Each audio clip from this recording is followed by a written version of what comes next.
At least 200 organisations, including government agencies and companies around the world, have been hacked as part of a suspected Russian cyber attack.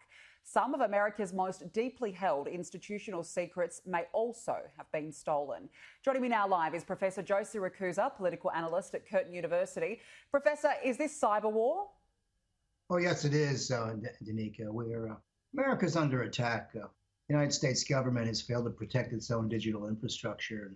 It's an extraordinary thing that's happened.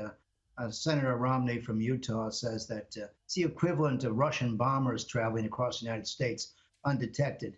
And look, there's a reason why the Bulletin of Atomic Scientists have the Doomsday clock at 100 seconds to midnight.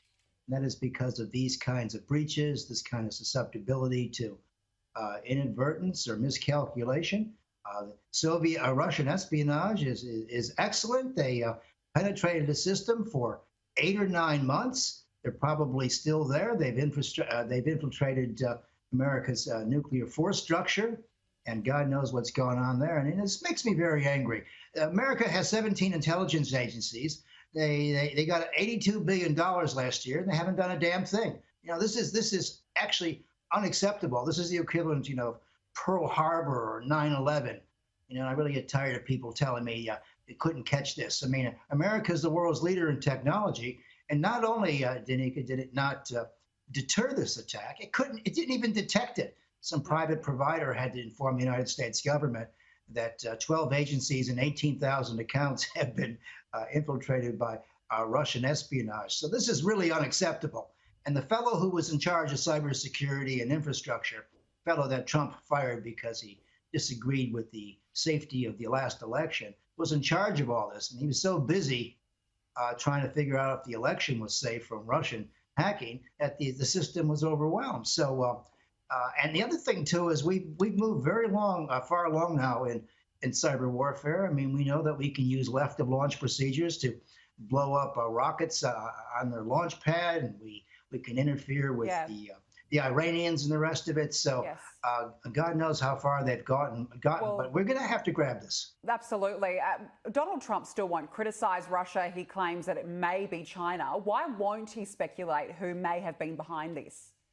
Well, there are two reasons. Number one, Donald Trump, probably a lovely person deep behind closed doors, is a computer illiterate. He doesn't know what computers do. I mean, he knows what a Twitter account's all about. I don't think he appreciates what this is all about. Number two, he doesn't want to believe it.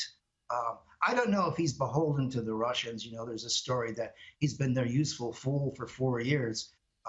But I'll tell you what, Joe Biden's going to come out swinging at the Russians. His national security advisors and his Secretary of State are already predisposed to be anti-Russian, and they're going to make the Russians pay for this because this is a major attack. Now, look, espionage has always been tolerated, but this is more than tolerating. This is interfering with America's nuclear force structure.